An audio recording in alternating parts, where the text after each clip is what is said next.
Hello, good evening everyone. I hope you all are good. And आज के session में मैं कुछ बातें शेयर करूंगी आपके साथ, जिसमें सबसे पहले मेरा स्कोर कार्ड रहेगा जो मैं आज आप सबके साथ शेयर कर रही हूँ। ठीक है, फर्स्ट वन 2020 का एसबीआई पीओ का स्कोर कार्ड। इसके बाद second question we will discuss कि क्या कोचिंग मैंडेटरी है किसी भी बैंक एग्जाम को क्लियर करने के लिए। ये क्वेश्चन बच्चों के माइंड में बहुत रहता है, तो हम इसको भी डिस्कस करेंगे। एंड उसके बाद कुछ डूज एंड डोंट्स हैं फॉर अपकमिंग एग्जामिनेशंस जो आपको ध्यान रखने हैं ताकि आप अपने एग्जाम में अच्छे से स्कोर कर पाए। ठीक है, तो हम आगे बढ़ते हैं सबसे पहले प्रीलिम्स के स्कोर कार्ड की तरफ। So this was my score card, this is my name Simran, and I had scored 69.5 out of 100. We all know कि 100 का पेपर होता है एसबीआई पीओ प्रीलिम्स का, एंड जो कट ऑफ थी वो गई थी 58.50. My marks was around 11% above, 11 marks above than the cutoff. This was my main scorecard. I scored 78.90. इस वजह से मैं क्लियर नहीं कर पाई पेपर। तो जो इसकी कट ऑफ थी वो 88.93 गई थी जनरल कैटेगरी की, तो इस वजह से मेरा पेपर नहीं हो पाया क्लियर। कुछ मिस्टेक्स थी जो मैंने रियलाइज करी अब कि ये था मैंने नहीं किया, या ये चीजें थी मुझे करनी चाहिए थी, तो वही मैं अब आपके साथ नेक्स्ट शेयर करूंगी थोड़ी देर में। ठीक है, उसके पहले हम इस क्वेश्चन का आंसर देखेंगे कि क्या कोचिंग मैंडेटरी है किसी बैंक एग्जाम को क्लियर करने के लिए। According to me, no, you can do it without coaching also. बिना कोचिंग के भी आप एग्जाम को क्लियर कर सकते हैं, प्रोवाइडेड आप अच्छे से प्रिपेयर कर रहे हैं फुल डेडिकेशन के साथ एंड कंसिस्टेंसी के साथ। अगर आपने प्रिपरेशन करी है तो आप बिना कोचिंग के भी एग्जाम को क्लियर कर सकते हैं।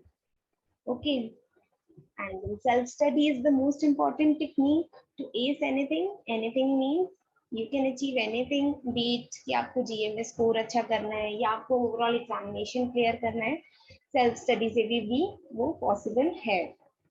And then you can take help of YouTube videos, free PDFs and free websites. Self study का मतलब ये नहीं है कि आप बुक लेकर के बैठ गए और आप पढ़ी जा रहे हैं, ऐसा नहीं। आप डिफरेंट सोर्सेज की हेल्प ले सकते हैं। दीज आर द थिंग्स जहाँ पे आपका कोई भी पैसा इन्वेस्ट नहीं होता, आपको कोई मनी पे नहीं करनी है। अब यूट्यूब चैनल्स इतने हैं इस टाइम पे जो आपको free content, free quality content provide करवाते हैं, फ्री पीडीएफ्स अवेलेबल है, फ्री वेबसाइट्स है जहाँ से आप प्रैक्टिस कर सकते हैं। ओके, एंड नेक्स्ट जो है फेथ इन योरसेल्फ। यही मैं बहुत बात बोलती हूँ अपने हर सेशन में कि बिलीव सबसे बड़ी चीज है। आपको बिलीव रखना पड़ेगा अपने पे कि मैं एग्जाम क्लियर कर सकता हूँ, और उसी डायरेक्शन में आपको फिर प्रिपेयर भी करना है। ठीक है, ओके। नेक्स्ट है कुछ dos and don'ts for the upcoming examination. अब ये एग्जामिनेशन ऐसा नहीं है किसी सिर्फ एसबीआई पीओ के लिए ही है, ये आप किसी भी एग्जाम में अगर आप इनको फॉलो करते हैं तो this will definitely help you to ace your exam, be it SBI PO, IBPS PO है, आईबीपीएस क्लर्क है, इन सब में आपको हेल्प करेगा। ओके, सबसे पहले हम डूज देखते हैं कि क्या क्या है जो हमें करना है। तो यहाँ पे मैं आपको थोड़ा सा एक्सप्लेन करूंगी। फर्स्ट एंड फॉरमोस्ट थिंग, अपने आप में विश्वास रखिए अगेन। ठीक है, and read English daily. English read करने को मैं क्यों बोल रही हूँ डेली, हम लोग ग्रामर की हम बात कर चुके हैं कि ग्रामर आपको किस तरीके से क्या पढ़ना है। ठीक है, यहाँ पे आती है सिर्फ और सिर्फ बात रीडिंग की। रीड करना है और अंडरस्टैंड करना है चीजों को। अंडरस्टैंडिंग सबसे बड़ी चीज है, क्योंकि आप प्री में तो बिना इंग्लिश को रीड करे प्री तो आप क्लियर कर लेंगे, लेकिन मेंस में आपको बहुत प्रॉब्लम होगी, क्योंकि मेंस में जो मोस्ट ऑफ द थिंग्स होती हैं वो सिर्फ और सिर्फ अंडरस्टैंडिंग बेस्ड होती है। ग्रामर का पोर्शन वहां पे रिड्यूस हो जाता है, कॉम्प्रिहेंशन ज्यादा है।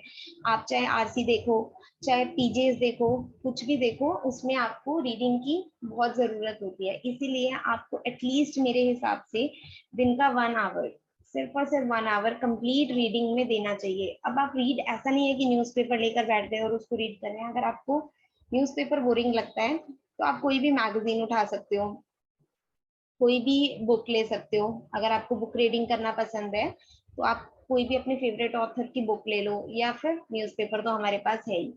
आपके पास बहुत सारे ऑप्शंस हैं, आप कुछ भी रीड करें, लेकिन एटलीस्ट आपको half an hour to max आपको 1 आवर की रीडिंग करनी ही करनी है।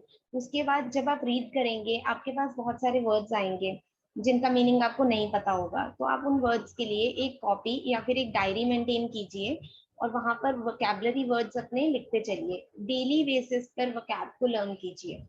ऐसा नहीं कि आपने 10-10, 15-15 वर्ड्स लिख लिए एक दिन में, एंड देन सेकेंड डे लिख लिए, देन थर्ड डे लिख लिए, और आप उनको कंपाइल करे जा रहे हो। ऐसा नहीं होना चाहिए।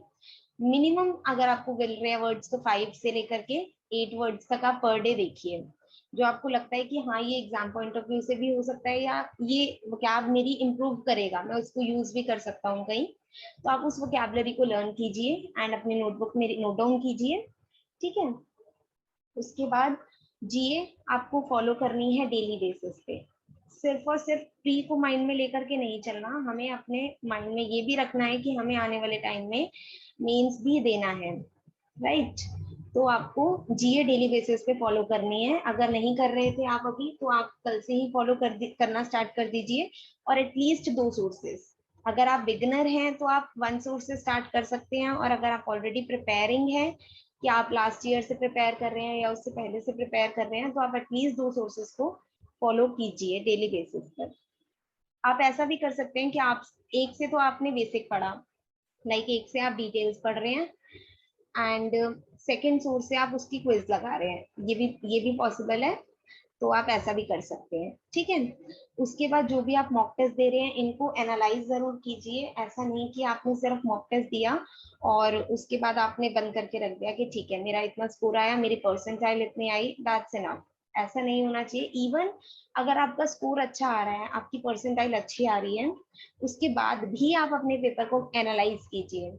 अगर अब आप कहेंगे कि उसमें एनालाइज करने का है क्या, अगर हमारे सारे क्वेश्चंस करेक्ट हैं या most of the questions correct हैं, तो आप एनालाइज ये कीजिए कि इसमें और क्या बेटर हो सकता था। अगर आपने किसी क्वेश्चन में ज्यादा टाइम ले लिया, तो क्या मैं इसको शॉर्ट वे से और कर सकता हूँ, इसका कोई और भी वे है जिस तरीके से अटेम्प्ट करूँ, मेरा टाइम कम हो सकता है।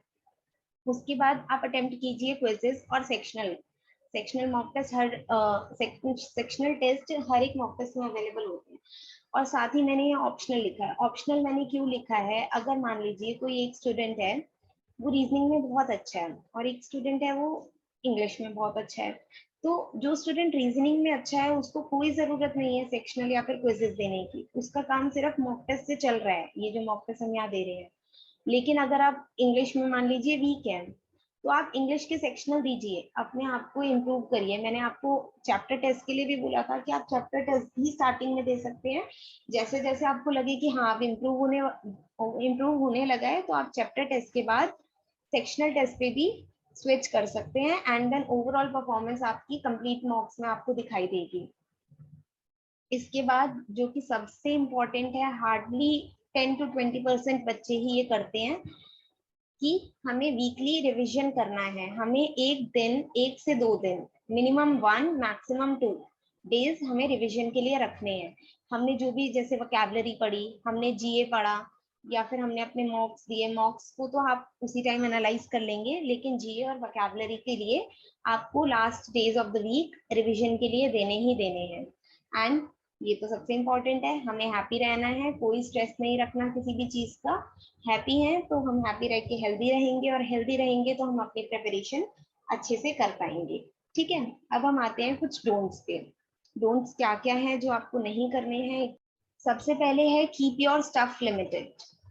ये किस स्टफ की बात कर रही हूँ मैं, हम में से लाइक बहुत सारे लोग ऐसे होते हैं जो पीडीएफ्स रख लिए, या फिर वीडियोस की प्लेलिस्ट बना करके रख ली अपने यूट्यूब में, और वो वैसे के वैसे ही पड़े रह जाते हैं, हम उन्हें पढ़ते नहीं है। अपने स्टफ को लिमिटेड रखिए और कंसिस्टेंटली उसी चीज को फॉलो कीजिए। आप जिस भी यूट्यूबर को फॉलो करना चाहते हैं, आप जिस भी वेबसाइट को फॉलो करना चाहते हैं, या जिस भी मॉक टेस्ट को फॉलो करना चाहते हैं, आप उसको रिलीजियसली फॉलो करिए और उस पर विश्वास रखिए कि आप जो पढ़ रहे हैं वो आप अच्छा पढ़ रहे हैं। तभी आप अच्छे से कंसंट्रेट कर पाएंगे कि हाँ मुझे इसी से प्रिपेयर करना है और मुझे यही प्रिपेयर करना है।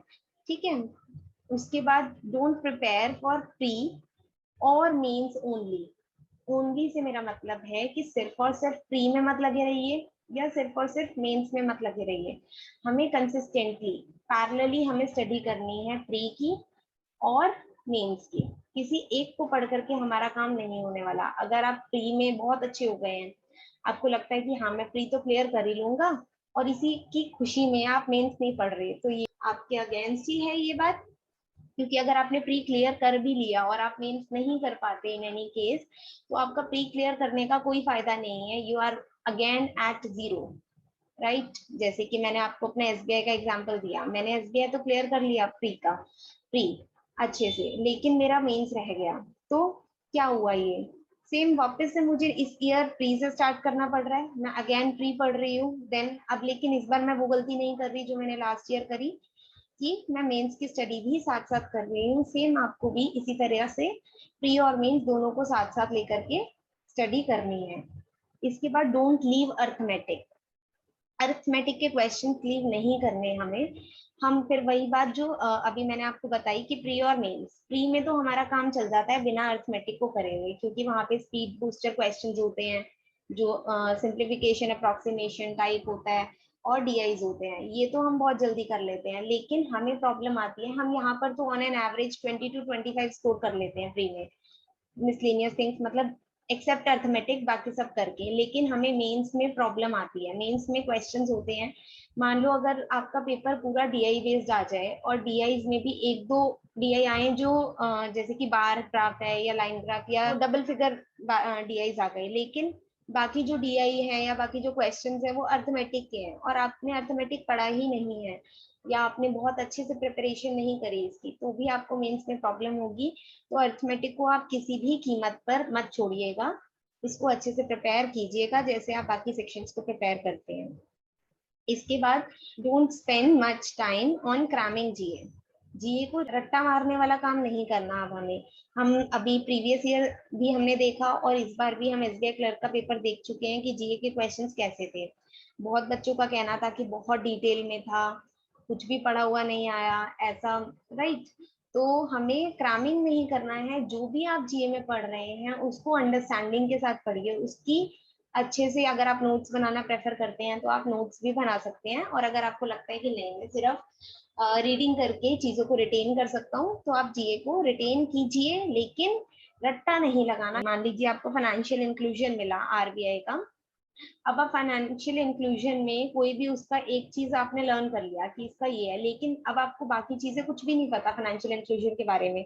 ऐसा नहीं होना चाहिए, थोड़ी सी आपको डिटेल स्टडी करनी पड़ेगी यहाँ पे टॉपिक्स पे, कि फाइनेंशियल इंक्लूजन कितने पैरामीटर्स पर है, आरबीआई ने रिलीज करा है, राइट, और बाकी अदर थिंग्स। इसके बाद don't waste your time. Time को वेस्ट नहीं करना। बहुत सारे बच्चों की आदत होती है, जैसे आज पढ़ने का मन नहीं है मेरा, तो हम क्या करते हैं कि चलो आज एक वेब सीरीज देख ली या फिर कोई और काम कर लिया हमने, लेकिन हम पढ़ाई नहीं करते उस दिन।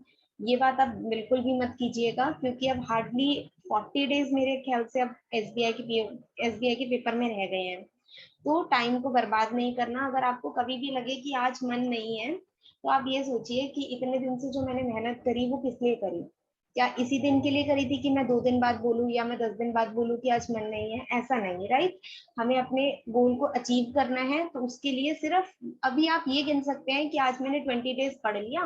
मान लीजिए आपका 21st डे था जिस दिन आपका मन नहीं कर रहा, तो आप प्रीवियस डेज को एनालाइज कीजिए कि मैं 20 डेज बहुत अच्छे से पढ़ा हूँ, क्या मैं ये 21st डे को खराब करके आगे का आने वाला एसबीआई का पीओ पेपर खराब करना चाहता हूँ? तो आपका आंसर डेफिनेटली नो होगा। आप नहीं चाहेंगे कि आपका पेपर खराब हो, तो आप ये 21st डे को भी खराब नहीं करेंगे। आपका अगर एक सब्जेक्ट पढ़ने का मन नहीं है, लेट्स से आपका क्वांट पढ़ने का मन नहीं है, तो आप इसको सब्स्टिट्यूट कर दीजिए। आप इस दिन जीए पढ़िए, इस दिन आप इंग्लिश पढ़िए। एक पैराग्राफ अगर आप पढ़ते हैं मान लीजिए, या आप एक एडिटोरियल पढ़ते हैं, तो आप 2 एडिटोरियल पढ़िए, लेकिन आप स्टडी जरूर करिए। अपनी कंसिस्टेंसी को ब्रेक मत होने देना। कंसिस्टेंसी आपकी खराब हुई तो आपके आगे के डेज भी खराब होते जाएंगे, स्टडी में माइंड डाइवर्ट होगा, तो वो चीज नहीं होनी चाहिए, ठीक है। एट द एंड किसी भी चीज का स्ट्रेस नहीं लेना है। प्रॉब्लम सबकी लाइफ में होती हैं, मेरी भी हैं, आपकी भी लाइफ में प्रॉब्लम्स होंगी बहुत सारी, लेकिन स्ट्रेस किसी भी चीज का नहीं लेना, हैप्पी रहना है ऑलवेज, ठीक है। अच्छे से प्रिपेयर करना है। सो इसी के साथ that's it for the day. And I wish you all the best to everyone. अच्छे से प्रिपेयर कीजिए और अच्छे से अपना SBI की ड्रीम को पूरा कीजिए। Bye bye.